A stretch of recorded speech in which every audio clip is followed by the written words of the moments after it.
Hey YouTube, it's Devil again. Welcome back to my channel. I'm sorry I missed the last couple of weeks. Christmas, New Year's, spending time with the family. But I'm back and I've got a new game to cover now. This is not a brand new game, but it's free to play. If you've never seen this game, check it out. It's called Global Agenda. It's one of my favorite games of all time. I have more time in this game than Battlefield and Skyrim and all those games combined because it's such a great game. It's really relatable to, say, Team Fortress or whatever, because there's not as many classes, but there's 4 different types of classes. There's like a heavy, an engineer, robo, recon, which is like a sniper, and it's just a very fun, very balanced game. There's a little bit of a problem with aimbotters, but they're working on that. But it's still a great game. The community is player driven. There's something called AVA, which is agency versus agency, and you fight over persistent territory to create more powerful items, mechs, whatever. It's like a cross between a first-person shooter and an RPG. It's very, very fun, and it's really easy to get into. If you don't want to spend a lot of money, it's great. You can play the game for free, buy the Elite Agent package for $20. It's a one-time purchase, and if you really want to get into it, you can buy a booster which doubles all your experience and how much gear you get, but it doesn't unbalance the game. It doesn't give you an unfair damage advantage or anything like that. One problem that a lot of players have in this game is how to get 5 stars with all the classes, because that's a very hard achievement to get because of how the system works, and a lot of people don't understand it. I'm going to show you guys in this video and the next 3 videos that I'm going to put out for all the other classes how to do that. This video is on the medic, and let me first explain how the star system works. At the end of every match, there's the scoreboard like that, and basically what the star system works off of is what you top the charts in. The number 1 important thing is kills, second most important thing is deaths, and then everything else is like a secondary thing, where if you're playing an assault, you want top damage. If you're playing a medic, you want top assists. If you're playing, whatever, buffs, defense, all those. Your main goal should be always to top the charts in at least 3 things. At the end of the video, I'm going to show you a bunch of different scoreboards that I have. One, I was playing an assault at level 23. I got 40 kills, and I think I died twice. But once you get past level 30, mercs get very, very hard, because everybody's going to have better gear than you. The players are better. If you want a free way to getting 5 stars, you start a new character, you get to maybe level 18, and then all you do from level 18 to level 20, or sorry, 18 to level 30 is mercs. Lobby merc matches. The players aren't as good. There's a lot of free players that don't know what they're doing. If you're good, you can top the charts every single game you play, and that's how you get 5. That's how all the good players got their 5 stars. I guarantee they didn't grind it up. I have another account where I had all 4 characters level 50, and my robo, who I played since the beta, I was great at my robo. He only had like 3.5 stars, I think. It's pathetic. I would play game after game, top the charts every time, and it would never go up. But this is the secret to doing it. I'm going to give you a couple different tricks in this video. If you're new to Global Agenda, or you just need to learn what to do, a couple good tricks. With the beacon, if you respawn and the beacon is there, take it. If it's not there, always pick it up unless there's a robo with you. If you see a robo on your team going for it, let him do it, because he can deploy the beacon faster than you can. If not, always move the beacon up. It helps a lot. Even if you only move it halfway up to the objective, every single person on your team that dies has to go half the distance of what you had to go, and vice versa. If you die again, you'll have to go half as far. But always try and hide it. Like, I'm going to kill their enemy beacon right here, right now. It's extremely important that you gotta hide your beacon in like a semi-decent spot. Some people on the enemy team, sometimes I make it a point to find the enemy beacon and kill it, because that is a huge factor that many people overlook, where if they don't get reinforcements, it's much easier to push past an objective and win the game. So make sure that you hide your beacon in a semi-decent spot where it could be found, but it's not in plain view, if you know what I mean. Now my second tip would be find a partner. In mercs, you can queue with up to 3 people. If you have a friend that you can go ahead and play with, who's good, do it. Absolutely do it. Merc and medic together. Oh, sorry. Assault and medic together and a merc. It's super deadly. Even a drobo and a medic is exceptional. I had a game earlier that I'm going to upload later. I actually had 2 games that I frapsed. I had 2 of the guys that I met from Adorables that we were playing with, and I was level 29. And if you guys don't know, with a medic, level 29 is the first level you get your pain gun, and it's intentionally given to you at level 29 because it is a very strong weapon in the game where they don't want it in lobby mercs. The only time you get to use a pain gun in the lobby merc is level 29, because once you hit level 30, you go to the next tier. So, what did I do? When I hit level 29, I found 2 Adorables.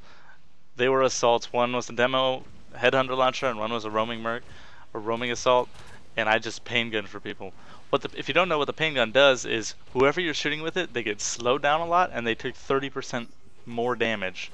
So being able to slow somebody down, take more damage, on top of my friend who's extremely good, I think he got something like 30 kills both games that we played, and I got something like 40 assists just because I was pain gunning everybody. I was dropping frenzy waves on him, all these different things. Now, I'm going to go into a couple more tips about the medic specifically. There's 2 different ways you can play. If you're good and if you know how it works, poison is probably the funnest thing to play. If you're losing though, your team's going to get mad at you for playing poison. Don't let it bother you. Poison is an extremely viable thing, and I've won plenty of games just based off the fact that I was poison. I do also use an adrenaline gun. If you don't have an adrenaline gun, just use some kind of nanite. I use the adrenaline specifically because what it does is when you shoot one of your teammates with it, it increases their health by 400%. Now, because I'm poison, my healing is much reduced compared to if I was actually a healing medic. So when I shoot somebody, I'm normally trying to save their life because they're about to die. And having them instantly gain an extra 400 health on top of it, it's almost like shooting them twice, and it's a very emergency situation type gun, and that's the only way that's only the type of thing you're going to be using it for when you're healing as poison. If you're not that good at medic yet, and you don't understand how the poison mechanics of the game work, you could run a healing medic, and you got to keep in mind that if you're going for 5 stars, you want to top the charts every time. Unless you have a partner, you're not going to be running biofeedback. You're going to be running nanite every time. And don't let anybody talk down to you about the nanite. It's an extremely effective healing weapon. You can heal your entire team at once while fighting at the same time. It's very, very good. Now, the 3 different offhands I use for healing, they are healing grenade, healing wave, and some kind of buff. You always got to keep in the back of your mind that your ultimate goal is to top the charts in different things, be it buffs, defense, healing, assists, kills, whatever. And if you have a buff like Frenzy Wave or Protection Wave, those are the 2 best ones by the way, Frenzy and Protection Wave, you use it every time it's up and make sure that you try and hit as many people as possible with it. It will put you to the top of the buff charts. With Nanite also, it's very easy to get your boosts out. Don't hold on to a boost forever. Whenever it's like a mediocre time to use it, use it. You got to get your buffs out there and your boosts out there, because your boosts give you like 5,000 buff points, and that'll really stack your stats and put you at the top of the charts. Now, some people are going to argue that you need regeneration.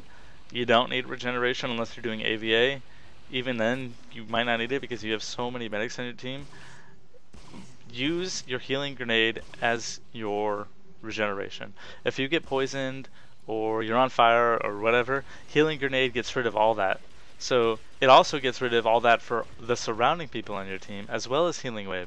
If I'm in a relatively low danger situation and somebody comes in and poison auras my entire team, I'll just use a healing wave, clear them all out, and then I'll just find a cookie or something and cure myself. That also helps you with the buffs because you're erasing the enemy's debuffs, which gives you buff points. Something I should have covered back when I was talking about poison. I didn't know this a long time when I was about playing my medic. You can only have 1 poison up on a person at a time, and I'm talking about offhands. You can shoot somebody and apply your agonizer poison at any time, but if you fly in and poison aura 5 different people, you don't want to try and chuck a poison grenade in there because the poison grenade will erase the poison aura. Now, your ultimate goal when fighting, say, a recon or somebody with a med crate, you always want to kill med crates first. If it's a recon with sealed systems, try and get a poison aura off on him because it's very easy to hit him with it. If you see him sealed system, try and hit him with a poison grenade. It's a lot harder to hit somebody with a poison grenade, but it does far more damage than all that. Look, if you guys are paying attention, I just poison grenaded their entire team, and then I'm gonna chuck in a poison virus grenade, and I hit like 3 more people with it. Now, as far as your agonizer is concerned, yeah, you can shoot him with your agonizer on top of your poison or poison grenade or whatever, and it'll stack. But honestly, I don't know if it affects the melee. Now, there's the original knife that you get, which applies a poison debuff and reduces healing to the enemy target by 20%, which is great. But I picked up a Legion knife. You can probably find one on the auction house for less than 10 grand. Pick up a Legion knife because I believe it's a separate debuff. That means you can shoot somebody with your agonizer and then come up behind them like I just did and apply a bleed dot, which doesn't cancel out your agonizer poison, so you have 2 dots taking on them at the same time, and then come in with a poison aura or something, so you have 3 dots. And if you pay attention in this game, you'll see plenty of times I fly into a situation and use a poison aura like I just did, and randomly in a little bit, oh, I didn't even have to hit him, he just died off a tick.